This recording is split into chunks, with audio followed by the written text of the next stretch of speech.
And action. I'm a bad girl. And I am a bad, bad girl. And I don't like being referred to as a girl when I'm actually a grown woman, but you get the idea. What exactly is a bad girl anyway?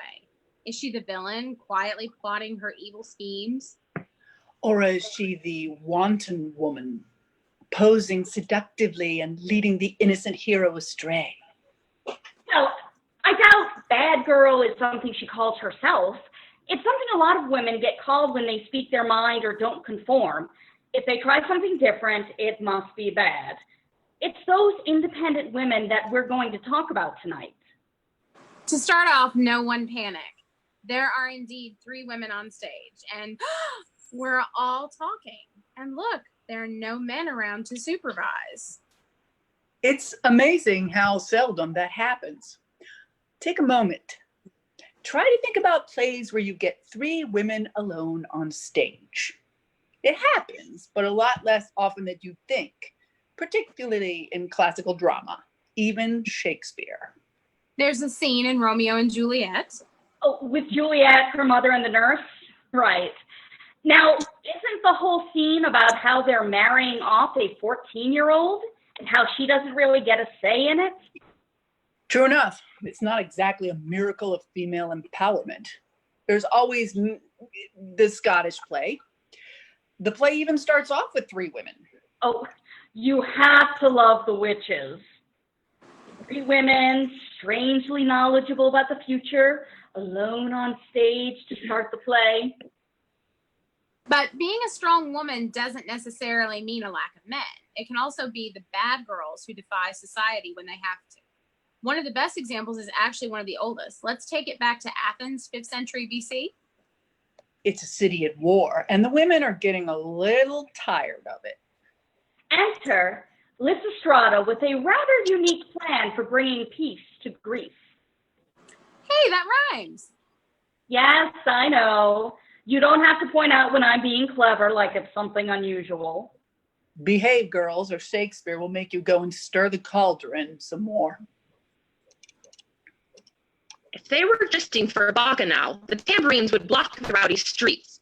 But there's not a woman to be seen, except, yes, this neighbor of mine yonder. Good day, Lysistrata. But what has vexed you so? Tell me, child, what are these black looks for? It doesn't suit you to knit your eyebrows so glumly like that. Calnoise, it's more than I can bear. I am hot all over with blushes for our sex. Men say we're slippery rogues. And aren't they right? Yet someone on the most tremendous business for deliberation, still they settle in bed. My dear, they'll come. It's hard for women to get away. There's so much to do, husbands to be patted and put in good tempers, servants to be poked out, children washed or soothed with lullabies or fed. But I tell you, here's a far weightier object. What is it all about, dear Lysistrata? What you've called the women hither in a troop. What kind of object is it? A tremendous thing. And long? Indeed, it may be very lengthy. Then why aren't they here? No man's connected with it. If that was the case, they'd soon come fluttering along. No, it concerns an object I felt over and turned this way and that for sleepless nights. It must be fine to stand such long attention. So fine it comes to this. Greece, saved by women.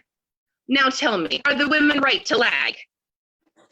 They should have turned birds. They should have grown wings and flown. But look, here are some at last, and more behind them. Are we late, Lysistrata? What is that? Nothing to say? I've much to say for you, Mary, dawdling on so vast an affair. I couldn't find my girdle in the dark, but if the affair's so wonderful, tell us. What is it? Ah, here comes Lumpy Toe. Welcome, dear Spartan girl, with a delightful face, black with rosy spring. How fresh you look in the easy stride of your sleek slenderness. Why, you could strangle a bull. I think I could. It's the exercise. and the dancing. But who has called this council of women to meet here? I have. Propound then what you want of us. What is this amazing news you have to tell? I'll tell you, but first, answer one small question. As you will. Are you not sad your children's fathers go endlessly off soldiering afar in this plotting war? I am willing to wager there's not one here whose husband is at home. Mine left me for Pylos 7 months ago at least. As for mine, if he ever does return from service, he'll no sooner back than when he takes off again and flies back to the wars. And not the slightest glitter of a lover. Now, will you help me if I find a means to stamp the war out? I swear I will, though I have to put my gown to pawn and drink the barter money the same day. And I too. To secure peace, I would climb to the top of Mount Tegetus. Then I'll expose my mighty mystery. O women, if we would compel the man to bow to peace, we must refrain. But what? Will you truly do it then? We will if we must die for it. We must refrain from every death of love. Why do you turn your backs? Where are you going? No, I won't do it. Let the war proceed. Bid me walk in fire, but do not rob us of that darling joy. And you? Oh, please, give me the fire instead. Lute the least drop in the tiniest vein. Our sex is fitly food for tragic poets. Our whole life's but a pile of kisses and babies. Hardy Spartan, will you join me if all may be right yet? 'Tis a hard thing for a woman to sleep alone. But there, peace must come first. The only one amid this herd of weaklings. But if we should refrain as you would have us, how is peace induced? By the two goddesses, can't you see? All we have to do is idly sit indoors, with smooth roses powdered on our cheeks, our bodies burning naked through the folds of shining silk. Their stirring love will rise up furiously. They'll beg our arms to open. That's our time. We'll disregard their knocking, beat them off, and they will soon be rabid for peace, I'm sure of it. But we'll be fearful fools if our husbands take us at our word and leave us. What avail will your scheme be if the men drag us sprawler kicking onto the couch? Cling to the doorpost. There's no delight unless we fit their aim with mercy succor. Well, if you must have it so, we'll agree. For ourselves, no doubt we shall persuade our husbands to conclude a fair and honest peace. Now quickly, Lampito, let us tie ourselves to this high purpose as tightly as the hem of words can knot together. First set a great dark bowl upon the ground and disembowel the skin of Thasian wine, then swear that will not add a drop of water. My dear, see what a splendid bowl it is. I'd not say no if asked to sip it off. Put down the bowl. Repeat for the rest each word I say. Then you must all take oath and pledge your arms to the same stern conditions. To husband or lover, I'll not open arms. To husband or lover, I'll not open arms. Though love and denial may enlarge his charms. Though love and denial may enlarge his charms. My knees are failing me, Lysistrata. But still at home, ignoring him, I'll stay. But still at home, ignoring him, I'll stay. Beautiful, clad in saffron silks all day.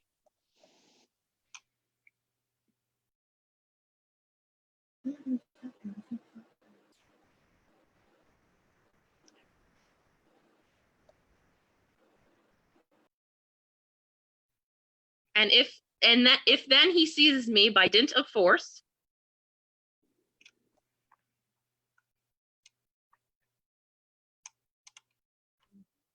I'll give him reason for a long remorse. Do you all swear to this? We do. We do.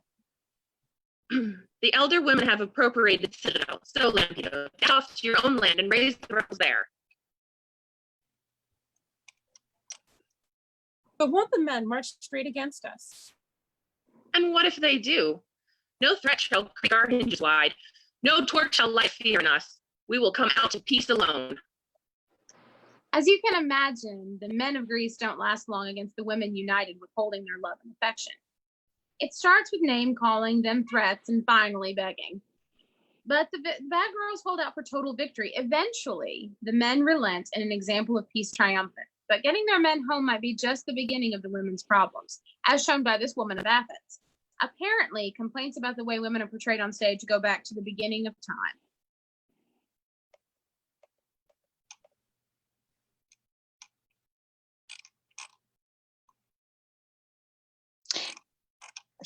Is this me? Sorry. If I have asked to speak, it was not for sake of ostentation, but I have long been pained to see us women insulted by this Euripides, this son of the green stuff woman who loads us with every kind of indignity.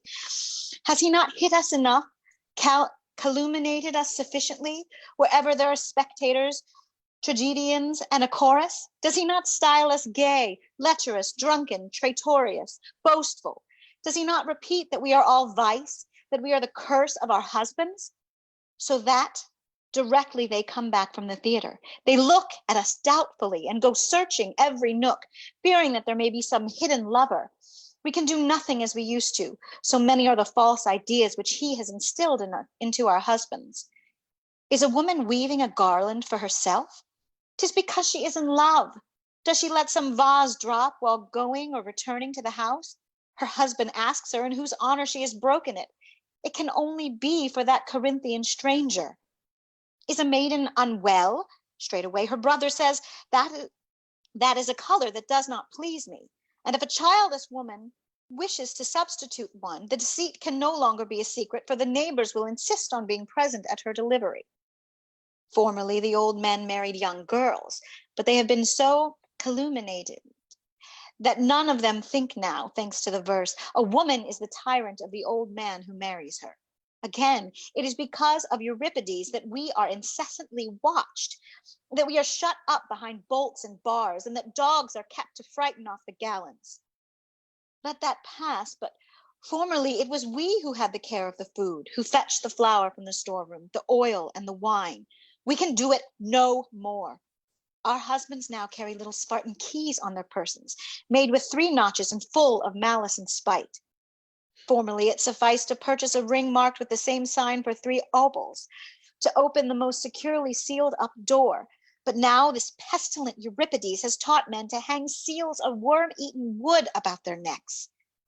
My opinion, therefore, is that we should rid ourselves of our enemy by poison or by any other means, provided he dies. That is what I announce publicly. Talk about your bad reviews. Sadly, even smart women aren't guaranteed a happy ending. Tragedy remains at the heart of Greek drama, and the Theban princesses Antigone and Ismene find themselves in the middle of it. The daughters of Oedipus, they survived a war that saw both their brothers die on opposite sides of conflict. But even as peace begins, their new king demands that the young maidens honor the memory of one brother without even burying the other. Own sister of my blood, one life with me, Ismene, have the tidings caught thine ear? Say, hath not heaven decreed to execute on thee and me, while yet we are alive, all the evil Oedipus bequeathed? All horror, all pain, all outrage falls on us. And now, the general's proclamation of today. Hast thou not heard? Art thou so slow to hear when harm from foes threatens the souls we love? No word of those we love, Antigone, painful or glad, hath reached me since we two were utterly deprived of our brothers, cut off with mutual stroke, both in one day. And since the night has vanished, I know not to make me nearer to happiness or more in woe. I knew it well, and therefore led thee forth to the palace gate, that thou alone mightst hear. Speak on. They troubled look bodes some dark news. Hath not Creon, in the burial rite of our 2 brethren, honored one and wrought on one foul wrong? Eteocles, they tell, with lawful consecration, he lays out and after covers him in earth adorned with amplest honors in the world below. But Polynices, miserably slain, they say, 'tis publicly proclaimed that none must cover in the grave or mourn for him, but leave him tombless and unwept, a stone of sweet provision for the carrion fowl that eye him greedily. Such righteous law good Creon hath pronounced, and now he moves his way to promulgate his will to such as has not heard, nor lightly holds the thing he bids. Whoso disobeys, the citizens shall stone him to death. This is the matter, and thou wilt quickly show if thou art noble or fallen below thy birth. Unhappy one, but what can I herein avail to do or undo? Wouldst thou share the danger and the labor? Make thy choices. Of what wild enterprise? What canst thou mean? Wilt thou join hand with mine and lift the dead? To bury him when all have been forbidden? Is that thy thought? To bury my own brother and thine, even though thou wilt not do thy part. I am no traitoress to my kin. Foolhardy girl, against the word of Creon? He hath no right to bar me from mine own. Ah, sister, think but how our father fell, hated of all and lost to fair renown those through self-dedicated crimes, with all his hand in his own hand, self-reckoning, how he dashed out both his eyes. Then how the mother wife said twofold name, with twisted halter bruised her life away. Last, how in one dire moment, our two brothers, with Anderson conflict at a blow, wrought out by fracture tied their mutual doom. Now left alone, oh, think how beyond all most piously we twain shall be destroyed, if in defiance of authority we traverse the commandment of the king. We needs not bear in mind, we are but women, never created to contend with men, no more, made victims of breathless power to obey behests more charged than to this day. I then imploring those beneath to grant indulgence, seeing I am enforced in this, will yield submission to the powers that rule. Small wisdom were it to overpass the bound.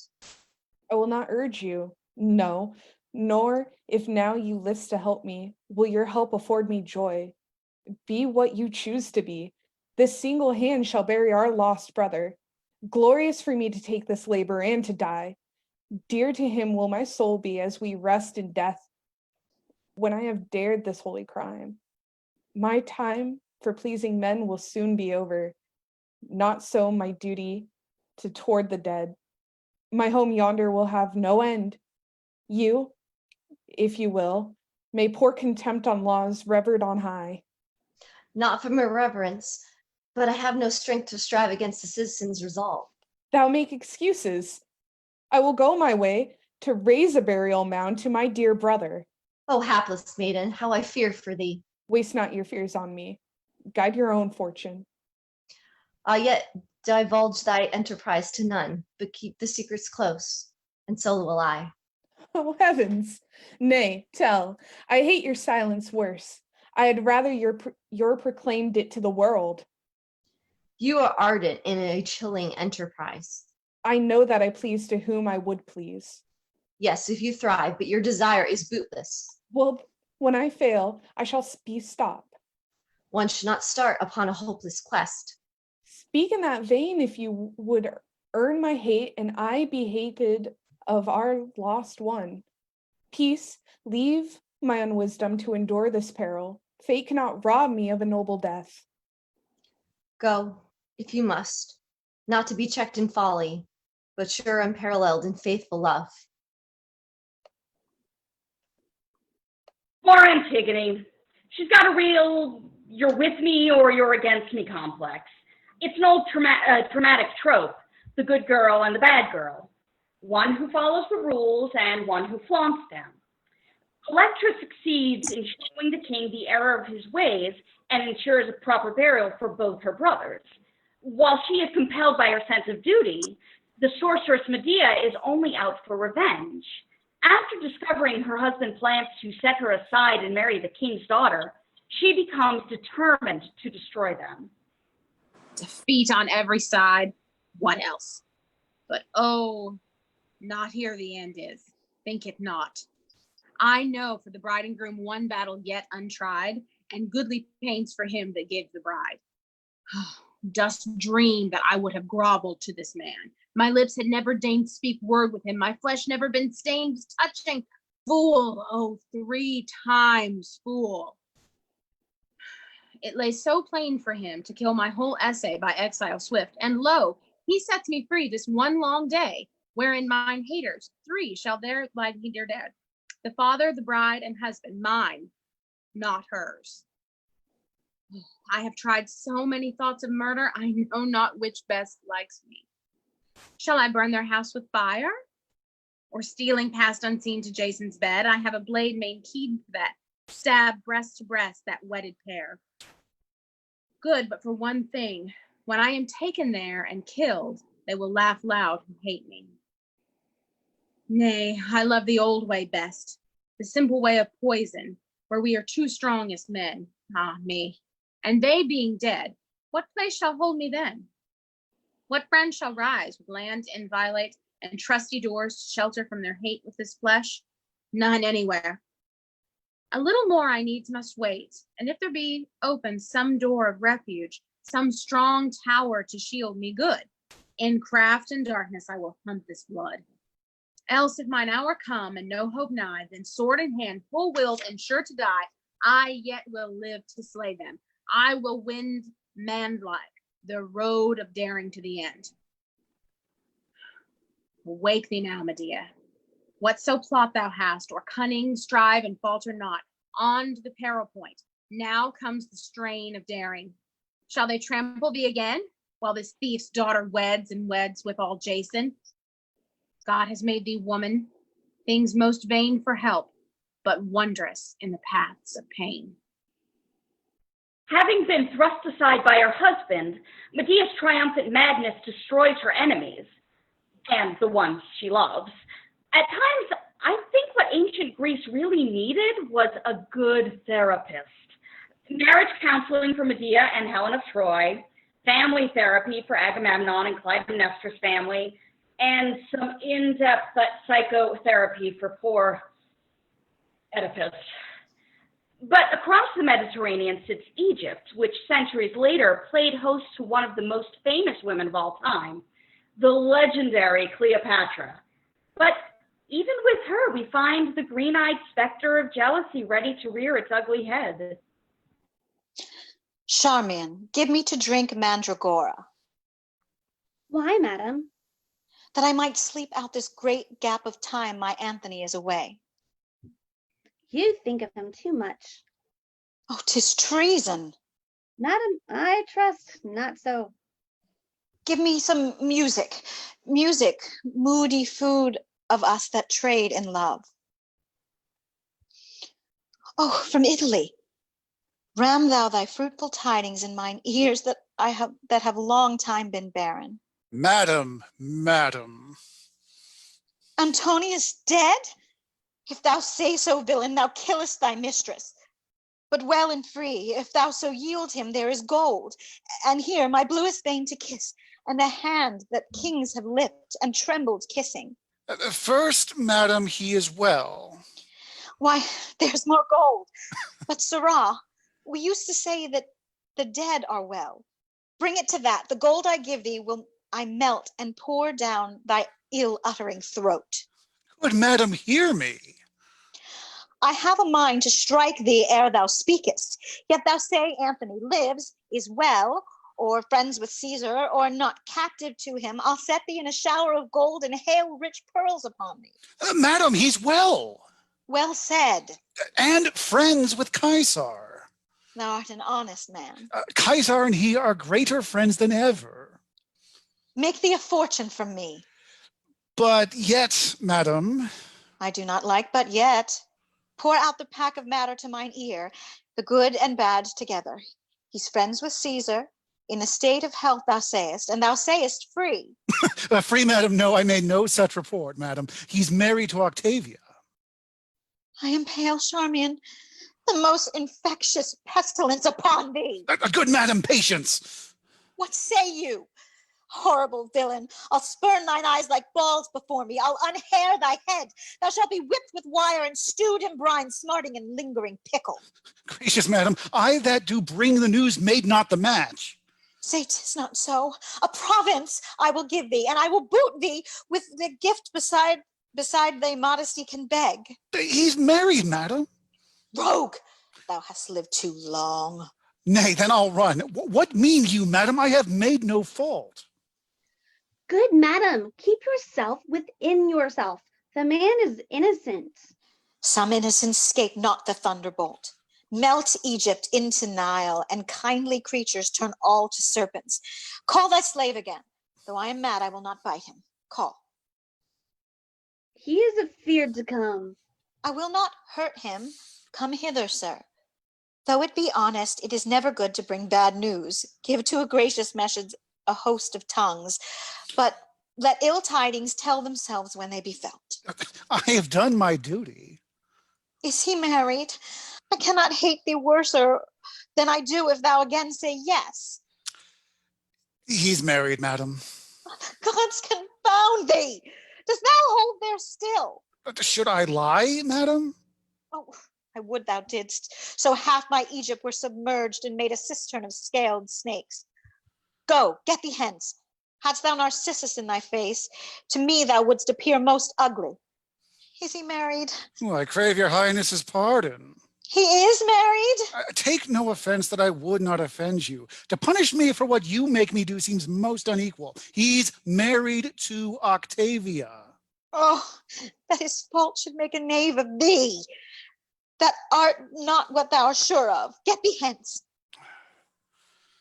Good your highness, patience. Go to the fellow, good Alexis.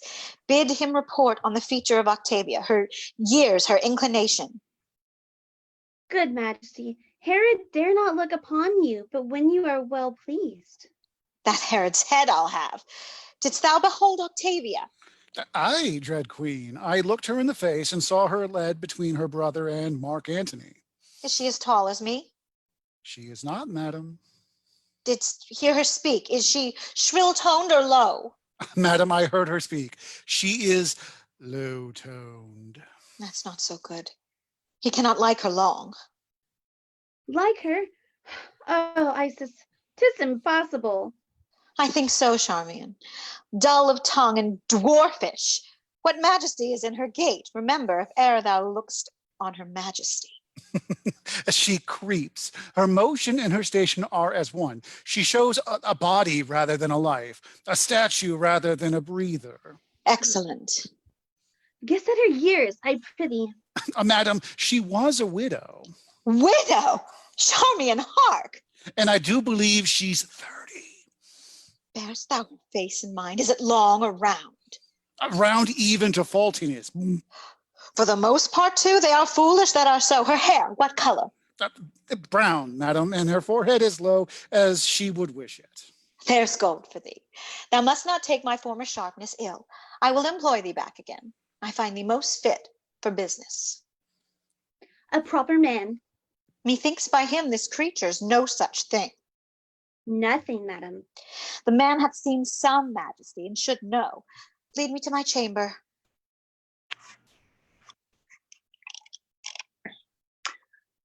Well, we all get a little sensitive with age, but Cleopatra is the queen of Egypt and must be obeyed. She bound both Mark Antony and Julius Caesar to her will and maintained control in the face of the Roman Empire through beauty and strength of character.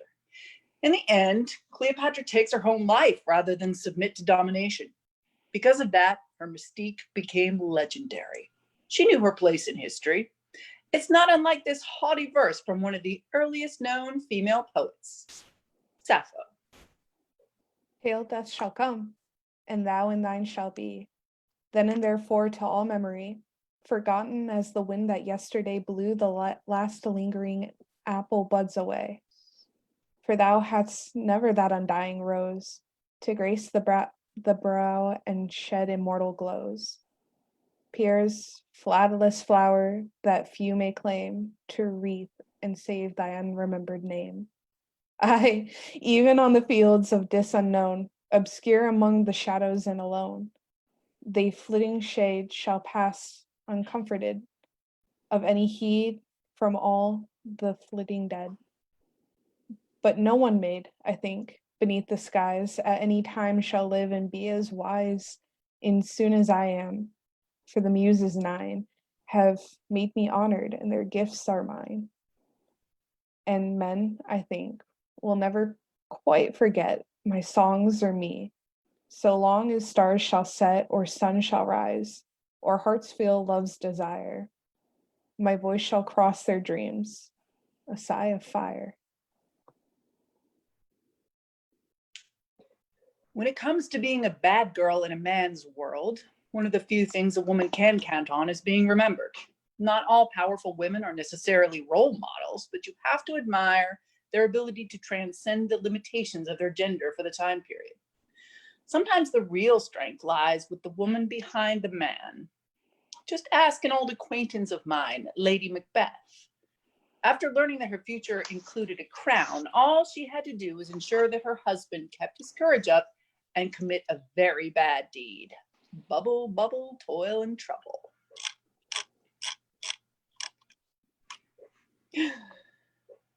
The raven himself is hoarse that croaks the fatal entrance of Duncan under my battlements. Come, you spirits that tend on mortal thoughts, unsex me here and fill me from crown to the toe, top full of direst cruelty. Make thick my blood. Come, thick night, and pall thee in the dunnest smoke of hell, that my keen knife see not the wound it makes, nor heaven peep through the blanket of the dark to cry, hold, hold. Why have you left the chamber? We will proceed no further in this business. He hath honored me of late, and I have bought golden opinions from all sorts of people which would be worn in their newest gloss, not cast aside so soon. Wouldst thou have that which thou esteemed the ornament of life, and live a coward in thine own esteem, letting I dare not wait upon I would? Prithee, peace, I dare do all that may become a man. Who dare do more is none. What beast was it then that made you break this enterprise to me? When you durst do it, then you were a man. And to be more than you were, you would be so much more than man. I have given suck, and I know how tender 'tis to love the babe that milks me. I would, while it was smiling in my face, have plucked my nipple from his boneless gums and dashed the brains out, had I so sworn as you have done to this. If we should fail. We fail, but screw your courage to the sticking place, and we'll not fail. What cannot you and I perform upon the unguarded Duncan? Why not put on his spongy officers, who shall bear the guild of our great quell? Bring forth men children only, for thy undaunted mettle should compose nothing but males. I am settled, and bend up each corporal agent to this terrible feat. Away, and mock the time with fairest show. False face must hide what the false heart doth know. I go, and it is done. The bell invites me. Hear it not, Duncan, for it is a knell that summons thee to heaven or to hell. That which hath made them drunk hath made me bold. What hath quenched them hath given me fire. Hark, peace! It was the owl that shrieked, the fatal bellman which gives the sternest good night. He is about it. The doors are open, and the serpented grooms do mock their charge with snores. I have drugged their possets that death and nature do contend about them, whether they live or die. I have done the deed. Didst thou hear a noise? I heard the owl scream and the crickets cry. This is a sorry night, sorry sight. A foolish thought to say a sorry sight. These deeds must not be thought of after these ways. So it will make us mad. I heard a voice cry, sleep no more, Macbeth does murder sleep, the innocent sleep. Sleep that knits up the raveled sleeve of care, the death of each day's life, sore labor's bath ball of hurt minds, great nature's second course, chief nourisher in life's feast. What do you mean? Still it cried, sleep no more to all the house. Glameth hath murdered sleep, and therefore Calder shall sleep no more. Macbeth shall sleep no more. Who was it that thus cried? Why, worthy Thane, you do unbend your noble strength to think so brain sickly of things. Go get some water and wash this filthy witness from your hand. Why did you bring these daggers from that place? They must lie there. Go carry them and smear the sleepy grooms with blood. I'll go no more. I am afraid to think what I have done. Look on it again, I dare not. Infirm of purpose. Give me the dagger. The sleeping and the dead are as but pictures. 'Tis the eye of childhood that fears a painted devil. If he do bleed, I'll gild the face of the grooms withal, for it must seem their guilt. Whence is that knocking? How is it with me when every noise appalls me? What hands are here? They pluck out mine eyes. With all great Neptune's ocean, wash this blood clean from my hand. My hands are of your color, but I shame to wear a heart so white.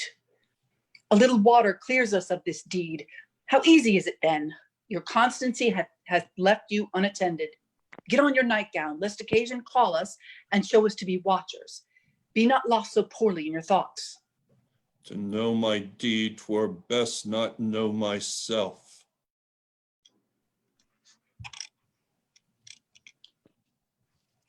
See, how can you blame the witches here? We want to see more of the witches.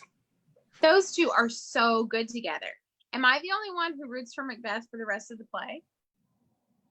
Yes, you are. There are a lot of examples of a strong support of wives where no one has to die or try to take over Scotland. It sounds like we have to have a good bad girl versus bad girl discussion here. Although, honestly, they're both fun to watch. Well, we can continue this during intermission. I promise no one dies in the second act. And a bit of advice for the gentlemen on our audience. After watching a bunch of strong women on stage, I'd advise you to buy any female companion something from the snack bar and avoid mentioning anything about how women still only make 77% of what men make in the workplace. Good luck with that.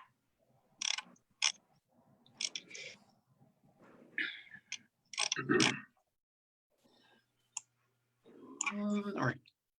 An excerpt from Adam's diary.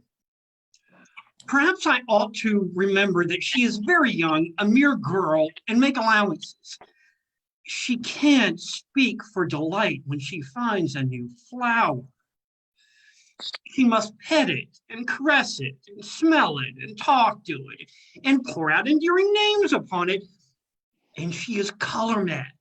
Brown rocks, yellow sand, gray moss, green foliage, blue sky, the pearl of the down, the purple shadow on the mountains, the golden islands floating in crimson seas at sunset, the pallid moon sailing through the shredded cloud rack, the stat jewels glittering in the wastes of space.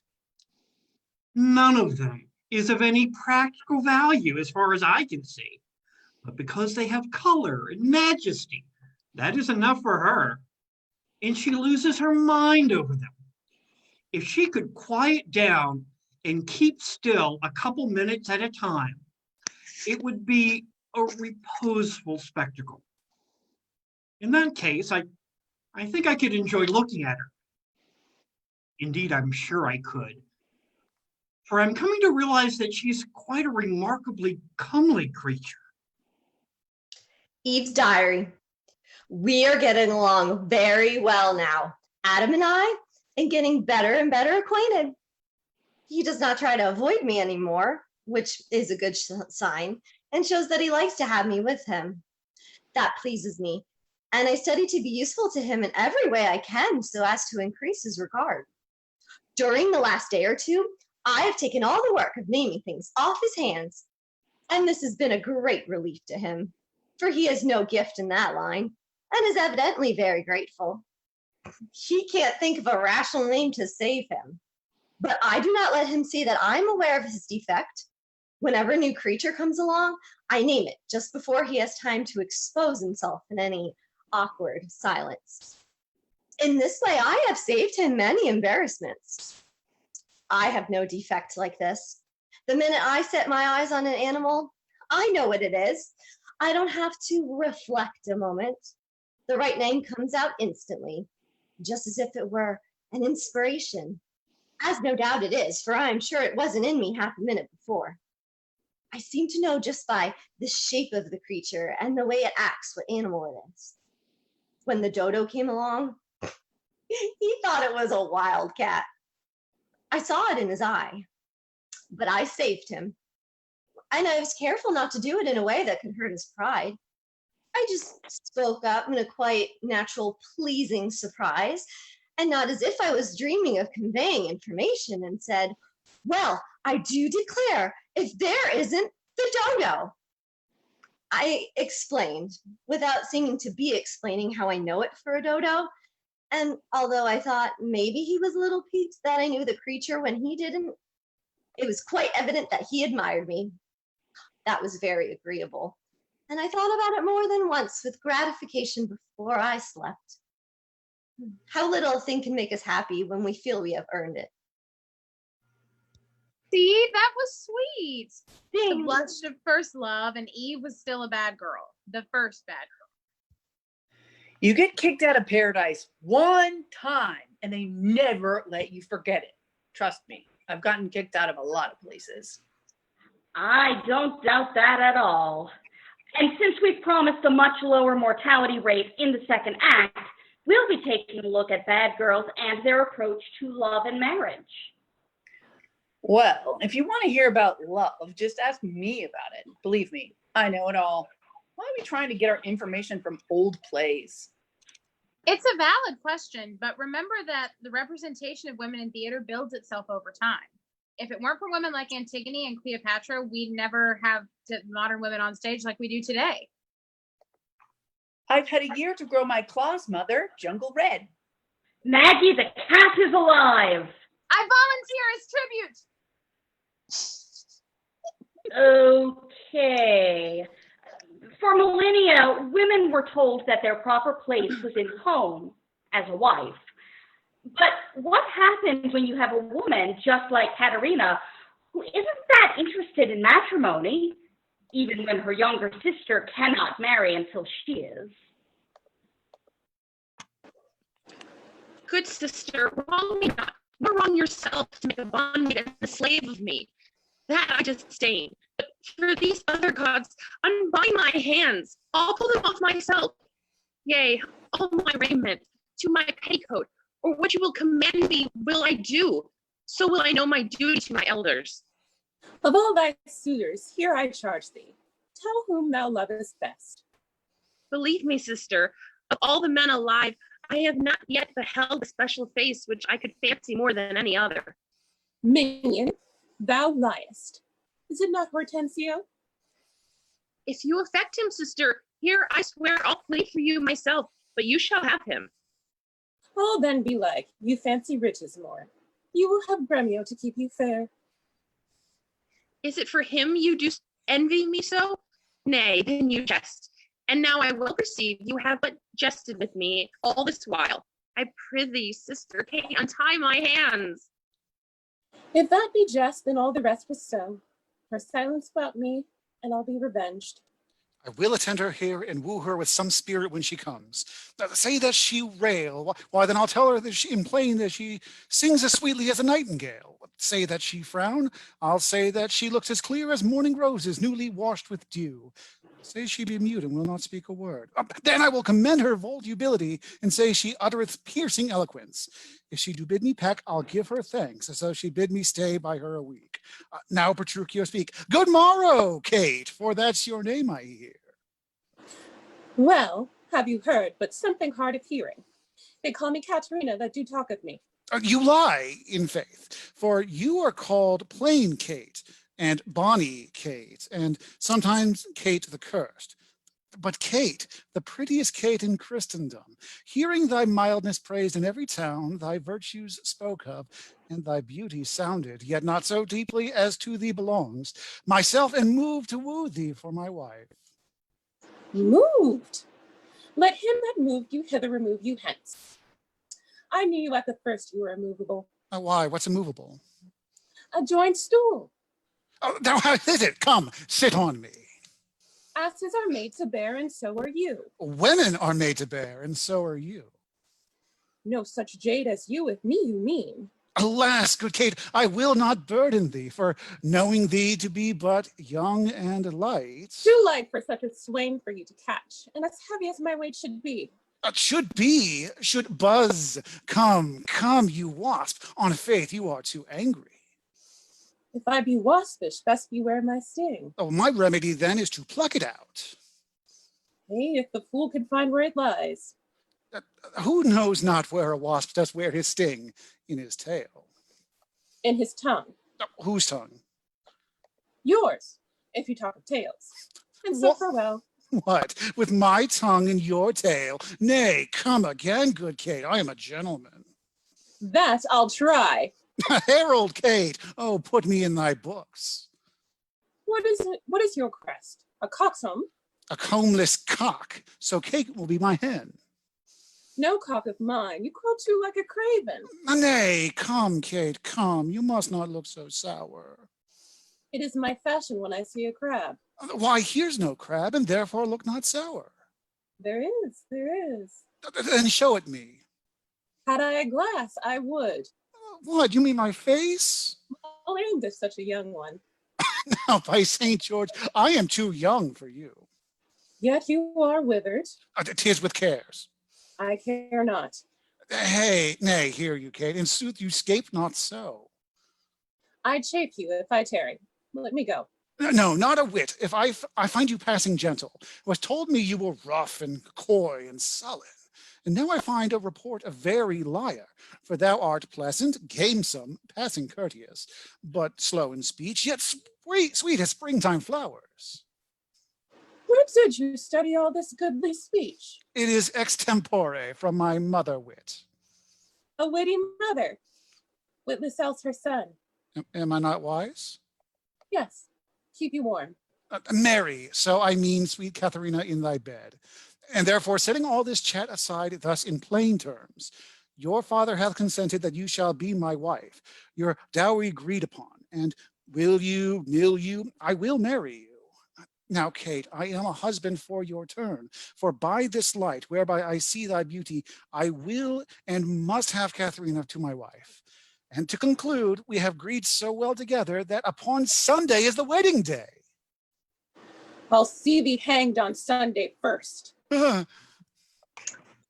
Okay, maybe that wasn't the most romantic proposal ever, but in the end, he wins her over, and her tempestuous ways give way to that of a contented wife.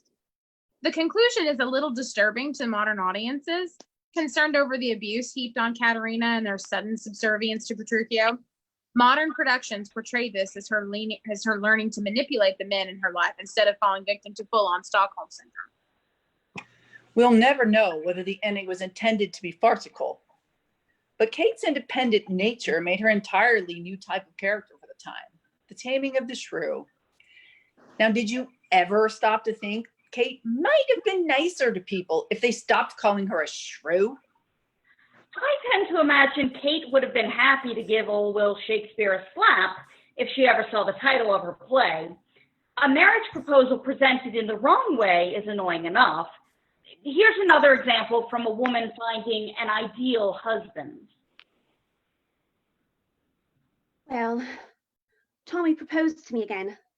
Tommy really does nothing but propose to me. He proposed to me last night in the music room when I was quite unprotected, as there was an elaborate trio going on. I didn't dare make the smallest repartee, I need hardly tell you. If I had, it would have stopped the music at once. Musical people are so absurdly unreasonable. They always want one to be perfectly dumb at a moment when one is longing to be absolutely deaf. Then he proposed to me in broad daylight this morning in front of the dreadful statue of Achilles. Really, the things that go on in front of that work of art are quite appalling. The police should interfere. At luncheon, I saw by the glare in his eye that he was going to propose again, and I just managed to check him in time by assuring him that I was a bimetallist. Fortunately, I don't know what my bimetallism means, and I don't believe anybody else does either. But the observation crushed Tommy for 10 minutes. He looked quite shocked. And then, Tommy is so annoying in the way he proposes. If he proposed at the top of his voice, I should not mind so much. That might produce some effect on the public. But he does it in a horrid, confidential way. When Tommy wants to be romantic, he talks to one just like a doctor. I am very fond of Tommy, but his methods of proposing are quite out of date. I wish, Gertrude, you would speak to him and tell him that once a week is quite often enough to propose to anyone, and that it should always be done in a manner that attracts some attention. Some guys can't take no for an answer. I don't know if she really meant no. Wouldn't she have made sure that he understood her answer enough not to ask again? Yes, but then the play's no good. You've got to have a little drama to spice things up. The audience didn't pay for a happy ending in Act 1. There have to be obstacles. Let's say that a happy couple has found each other, but her father has promised to marry off to some new man. Well, then you need a bad girl to come in and work up a solution. Have you lost the tongue from out your head? And must I speak your role from A to Z? You let them broach a project that's absurd and don't oppose it with a single word? What can I do? My father is the master. Do? Everything to ward off such a disaster. But what? Tell him one doesn't love by proxy. Tell him you'll marry for yourself, not him. If his Tartuffe has charmed him so, why let him just marry him himself? No one will hinder. Father's rights are such, it seems to me, that I could never dare to say a word. Come, talk it out. Valere has asked for your hand. Now, do you love him, or do you not? Doreen, have I not 100 times laid bare my heart to you? Do you know how ardently I love him? How do I know if heart and words agree? And if in honest truth you really love him? Doreen, you wrong me greatly if you doubt it. I've shown my inmost feelings all too plainly. Then what's your plan about this other match? To kill myself, if it is forced upon me. Good. That's a remedy I hadn't thought of. Just die and everything will be all right. This medicine is marvelous indeed. It drives me mad to hear folk talk such nonsense. Oh, dear Doreen, you get in such a temper. You have no sympathy for people's troubles. I have no sympathy when folk talk nonsense. But what is love worth if it has no courage? But shall I publicly refuse and scorn this match and make it plain that I'm in love? Shall I cast off womanly modesty and filial duty? You ask me to display my love in public? No, I ask you nothing. You shall be Mr. Tartuffe's. So fine a match, an excellent good match. The whole world joins to sing his praise already. Oh, stop, I beg you. Try to find some way to help break off the match. I quite give in. I'm ready to do anything you say. No, a daughter must obey her father, though he should want to make her wed a monkey. Oh, you'll kill me. Please contrive to help me out with your advice. To serve you right, this marriage must go through. No, Tartuffe's your man, and you shall taste him. No, you shall be my faith, Tartuffified. Well, then since you've no pity for my fate, let me take counsel only of despair. There, come back. I can't be angry for long. We'll surely find you some way to hinder this. But here's Valere, your lover. Madam, a piece of news, quite new to me, has just come out, and very fine it is. What piece of news? Your marriage with Tartuffe. 'Tis true, my father has this plan in mind. Yes, he's changed his plans and did but now propose it to me. Seriously? And what's your resolution in the matter, madam? I don't know. A pretty answer. You don't know? No. No? What do you advise? My advice is marry him by all means. Do you mean it? A splendid choice and worthy of your acceptance. Oh, very well, sir. I shall take your counsel. You'll find no trouble taking it, I warrant. No more than you did giving it, be sure. So, that is your love. And it was all deceit when You told me squarely, sir, I should accept the husband that is offered me. And I will tell you squarely that I mean to do so, since you have given me this good advice. Don't shield yourself with talk of my advice. You had your mind made up, that's evident. And now you're snatching at a trifling pretext to justify the breaking of your word. Your heart has never known true love for me. You're free to think so, if you please. The loss is not so great. You'll easily console yourself completely for the change. I'll go at once and do as you desire. This is once for all. So be it then. You didn't call me? I? You're dreaming. Farewell, sir. I must say you've lost your senses and both gone clean daft. I've let you fight it out to the end of the chapter to see how far the thing could go. Oh ho, there, Mr. Valere. What do you want, Doreen? Come here. No, I'm quite beside myself. Don't hinder me from doing as she wishes. No, you see, I'm fixed, resolved, determined. Well, since my presence pains him, make him go. I'd better go myself and leave him free. Now, t'other, where are you going? Come back. No, it isn't any use. 'Tis clear the sight of me is torture to her. No doubt 'twere better I should free her from it. Same thing again. Deuce take you both, I say. Now stop your fooling. Come here, you. What can you mean to do? Set you to rights and pull you out of the scrape. Are you quite mad to quarrel with her now? Didn't you hear the things she said to me? Are you quite mad to get in such a passion? Didn't you see the way he treated me? Fools, both of you. She thinks of nothing else but to keep faith with you. I vouch for it. And he loves none but you, and longs for nothing but just to marry you. I stake my life on it. Why did you give me such advice then, pray? Why ask my advice on such a matter? You are both daft, I tell you. Oh, quick now, come along. There, both of you. You love each other better than you think. Now think how you'll stave off this plaguey marriage. Well, then tell us how to go about it. Well, we'll try all sorts of ways. Your father's daft. This plan is nonsense. You had better humor his notions by a semblance of consent, so that in case of danger, you can still find means to block the marriage by delay. If you gain time, the rest is easy, trust me. One day you'll fool them with a sudden illness, causing delay. Another day, ill omens. You've met a funeral, or broke a mirror, or dreamed of muddy water. Best of all, they cannot marry you to anyone without your saying yes. But now, methinks, they mustn't find you chattering together. You, go at once and set your friends at work to make him keep his word to you, while we will bring the brother's influence to bear and get the stepmother on our side. Now go.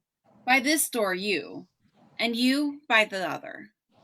Whatever efforts we may make, my greatest hope, be sure, must rest on you.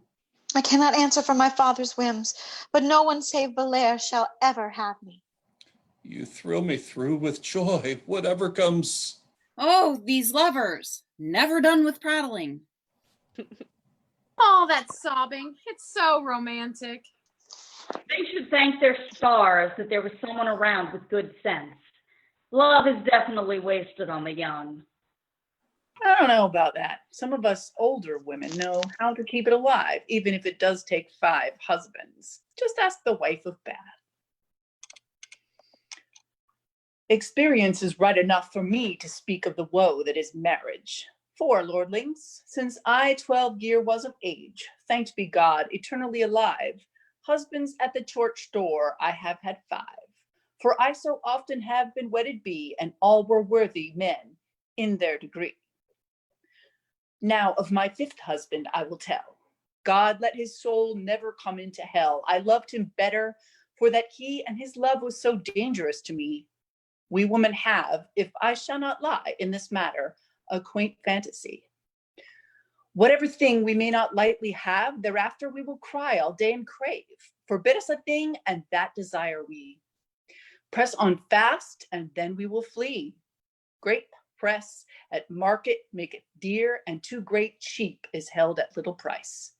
This knoweth every woman that is wise. Every night and day was his custom to read in this book of wicked wives. He knew of them more legends and more lives than be of good wives in the Bible.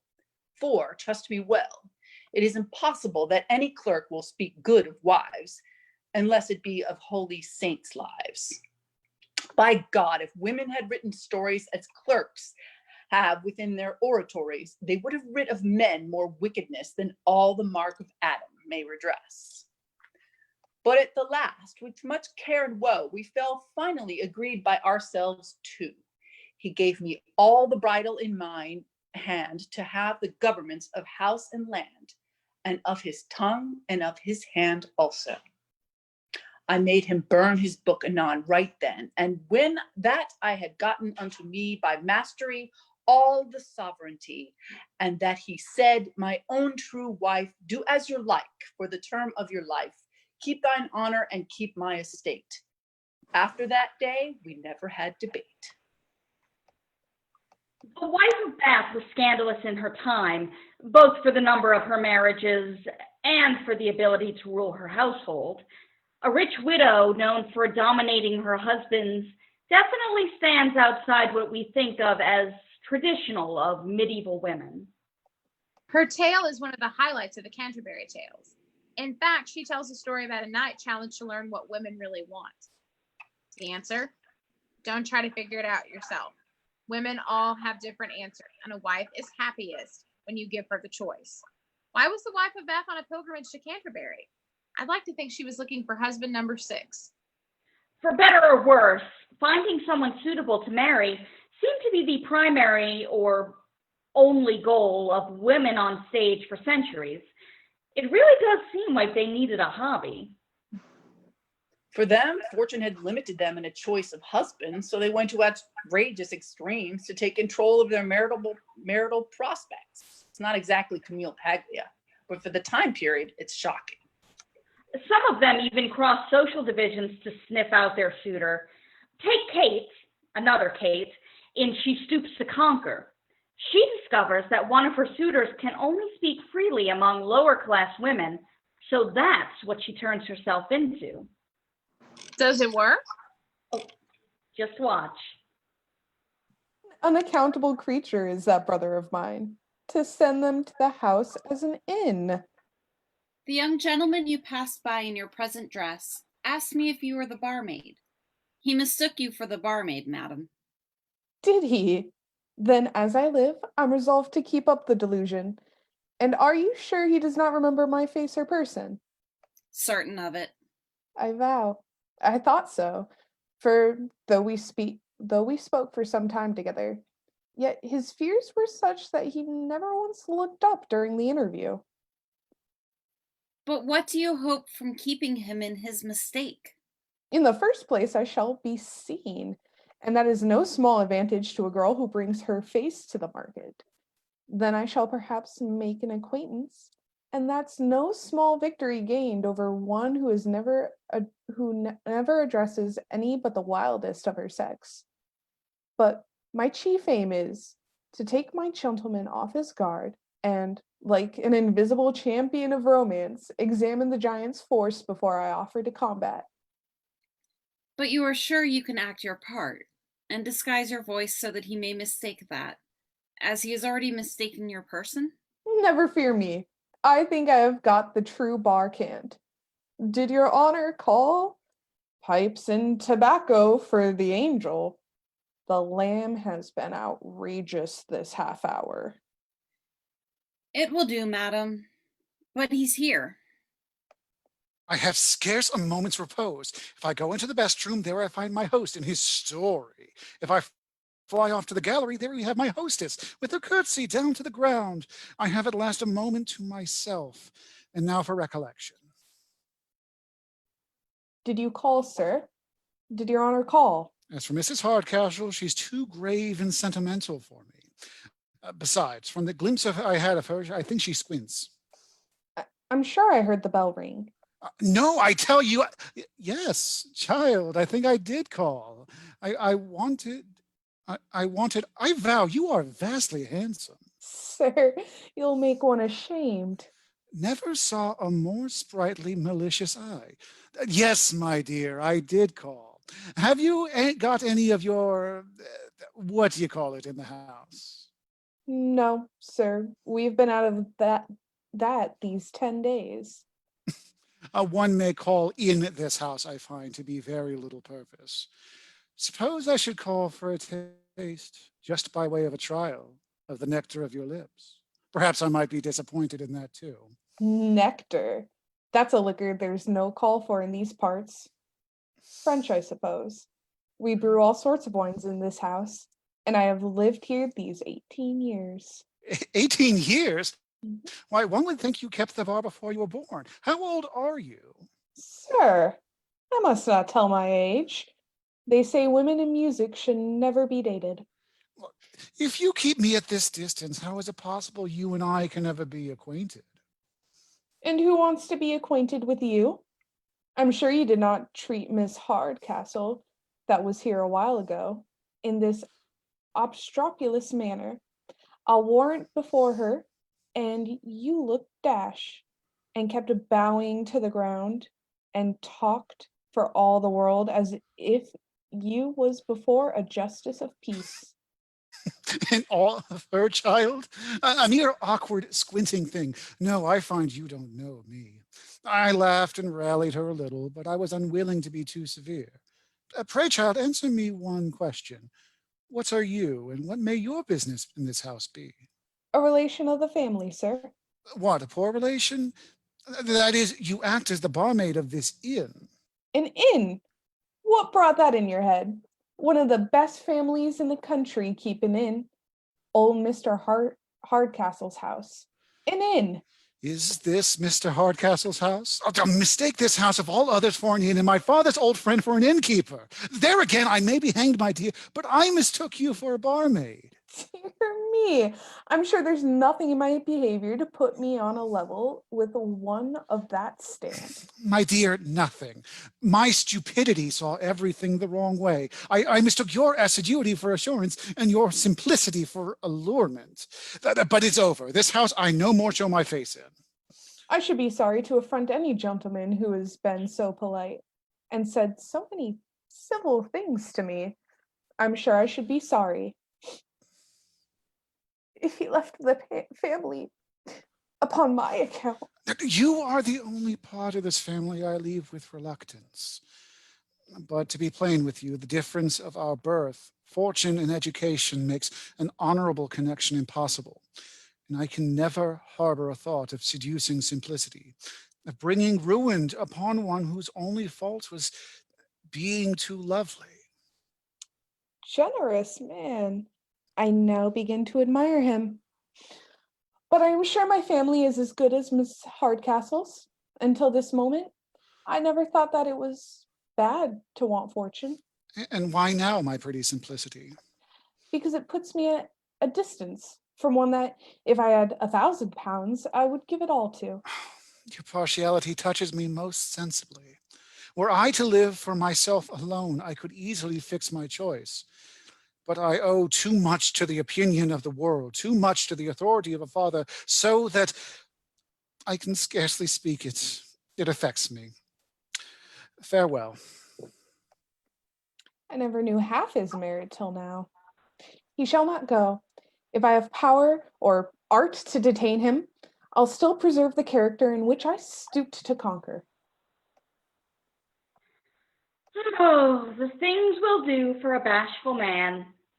Kate Hardcastle does win him over, even once she lets him in on her little deception. Sadly, not every love affair ends in triumph. Here's a sad song from a woman who finds life after romance unbearable. Tell me how many poor believing fools thou hast undone, how many hearts thou hast betrayed to ruin. Yet these are little mischiefs to the ills thou taught mine to commit. Thou started love. And then I was a slave, yet still had been content to have worn my chains. Worn them with vanity and joy forever, hadst thou not broke these vows that put them on. For then I was undone. All this thou made me know, for which I hate thee. Had I remained in instant security, I should have thought all men were born my slaves, and warned my power like lightning in my eyes to have destroyed at pleasure when offended. But when love held the mirror, the undeceiving glass reflected all the weaknesses of my soul, and made me know my richest treasure being lost, my honor. All the remaining spoil could not be worth the conqueror's care or value. Oh, how I felt like a long-worshipped idol, discovering all the cheat. Why wouldst thou then destroy my fancied power? Don't feel too bad for her. That little number was from Aphra Behn, little known today, but she is remembered as the first woman to support herself through writing, even if her characters sometimes took the brunt of it. A champion of Restoration theater, she was also a British spy and coined the phrase, "she stoops to conquer." Before the dawn of the modern age, Aphra Behn staged 19 plays and inspired generations of female playwrights after her. As the modern age approached, theatergoers began to see the ups and downs of marriage treated with much more seriousness. The tough stuff, not just the first blush of love. There are some people who claim that modern drama began in this next scene in the form of a frightened Danish housewife who finds herself to subject of blackmail and potential scandal. When her husband finds out, Nora's decision destroys her doll's house. What is this? Do you know what is in this letter? No, it is impossible that it can be true. It is true. You shall not suffer for my sake. You shall not take it upon yourself. All these 8 years. She who was my pride and joy, a hypocrite, a liar, worse, a criminal. You've ruined all my future. I am in the power of an unscrupulous man. He can ask anything he likes of me. Give me any orders he pleases. I dare not refuse, and I must sink to such miserable depths because of a thoughtless woman. When I am out of the way, you will be free. No fine speeches, please. I must try to appease him some way or another. The matter must be hushed up at any cost. And as for you and me, it must appear as if everything between us was just as before. But naturally, only in the eyes of the world. But I shall not allow you to bring up the children. I dare not trust them to you. A letter for the mistress. Give it to me. It may mean ruin for both of us. We're both saved. Look, he sends you your bond back. He says he regrets and repents. He says that since Christmas Eve, these must have been 3 dreadful days for you. I have fought a hard fight these past 3 days. My poor little Nora, I quite understand. You don't feel as if you could believe that I have forgiven you. But it is true, Nora, I swear it. I have forgiven you everything. Thank you for your forgiveness. Try and calm yourself and make your mind easy again, my frightened little singing bird. Be at rest and feel secure. I have broad wings to shelter you under. Sit down here, Torvald. You and I have much to say to one another. Nora, what is this? This cold, set face. Nora, I can't understand you. No, that's just it. You don't understand me, and I have never understood you either before tonight. No, you mustn't interrupt me. You simply must listen to what I have to say. Torvald, this is a settling of accounts.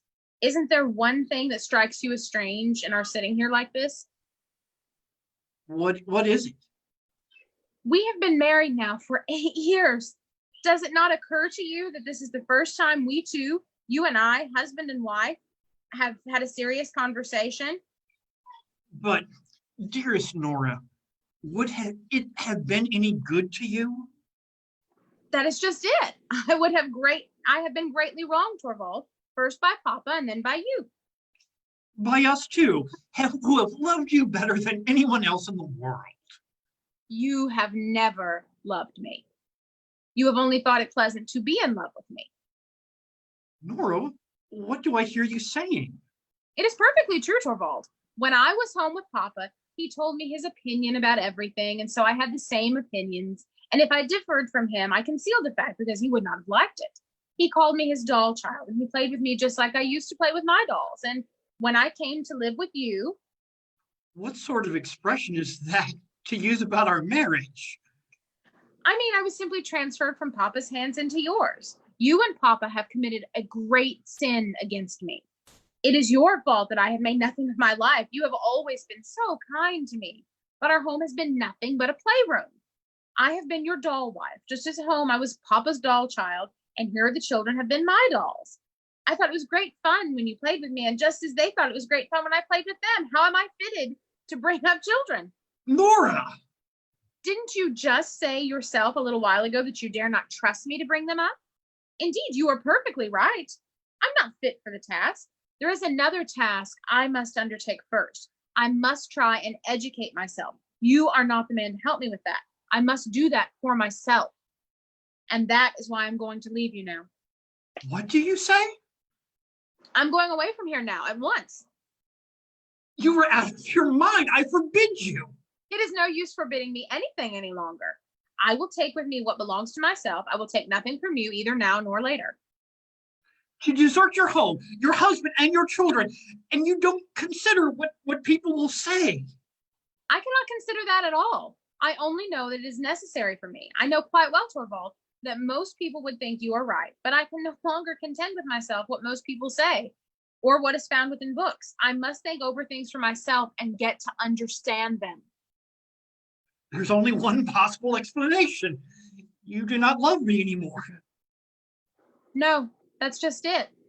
It gives me great pain, Torvald, for you have always been so kind to me, but I do not love you anymore. And can you tell me what I have done to forfeit your love? It was tonight, when the wonderful thing did not happen. Explain yourself better. I don't understand you. I knew very well wonderful things don't happen every day. Then this horrible misfortune came upon me, and then I felt quite certain that the wonderful thing was going to happen at last. When Krogstad's letter was lying there, never for a moment did I imagine that you would consent to accept this man's conditions. I was so absolutely certain that you would say to him, publish the thing to the world. Yes, what then? When I exposed my wife to shame and disgrace. I was so absolutely certain you would come forward and take everything upon yourself and say, I am the guilty one. That was the wonderful thing for which I hope for and fear. I would gladly work night and day for you, Nora. Bear sorrow and want for your sake, but no man would sacrifice his honor for the one he loves. It is a thing hundreds of thousands of women have done. As soon as your fear was over, it was exactly as if nothing at all had ever happened. Exactly as before. I was your little skylark, your doll. Torvald, it was then it dawned on me that for 8 years I had been living with you, born you 3 children. I am no wife for you. I have it in me to become a different man. Perhaps, if your doll is taken away from you. But depart from you? No, Nora. I can't understand that idea. That makes it all the more certain that it must be done. I set you free from your obligations. You are not to feel yourself bound in the slightest way any more than I shall. There must be perfect freedom in this, in both sides. See, here's your ring back. All over? Nora, you never think of me again? I know I shall think of you often. The children, this house. May I write to you, Nora? Let me help you if you are in want. No, I can receive nothing from a stranger. Nora, can I never be anything more than a stranger to you? Torvald, the most wonderful thing of all would have to happen. Tell me what that would be. Both you and I would have to be so changed that, Torvald, I don't believe any longer in wonderful things happening. But I'll believe in them. Tell me, so changed that our life together would be a real wedlock. Goodbye. Nora! She's gone. The most wonderful thing of all. And that's how the doll's house crumbles. With only a hope that the two might come together again, this time as a true partnership. And now we've spent the last century trying to figure out how men and women can fit together on equal footing. First produced in 1879, the concept of a woman leaving her husband and children make a doll's house controversial even today. But the concept that everyone has the right to search and become their true self is one that speaks to both men and women. And that's what a bad girl really is. A woman trying to be true to herself and not being defined by the expectations of other people, even playwrights. The irony here is that so many of the strongest women in literature were written by men. It would appear that they must have had some pretty good role models, wives, mothers, and sisters who quietly slaved behind the scenes. It makes you wonder how many female authors were out there, languishing in obscurity. Women have had the opportunity to see more of their lives and perspectives on stage in the modern era, even as women in society have struggled to find parity with men. Even so, we'd like to share with you a bit of wisdom from some classic female novelists, poets, and playwrights before we leave you. Bad girls, all. Because for the longest time, any woman who spoke her mind and tried to share her vision was a bad girl. Today, we just call them strong women. 1 hour of right down love is worth an age of dully living on. Afraben. It would be mortifying to the feelings of many ladies could they be made to understand how little the heart of man is affected by what is costly or new in their attire. Jane Austen. A handsome man guards his image a while. A good man will one day take on beauty. Sappho.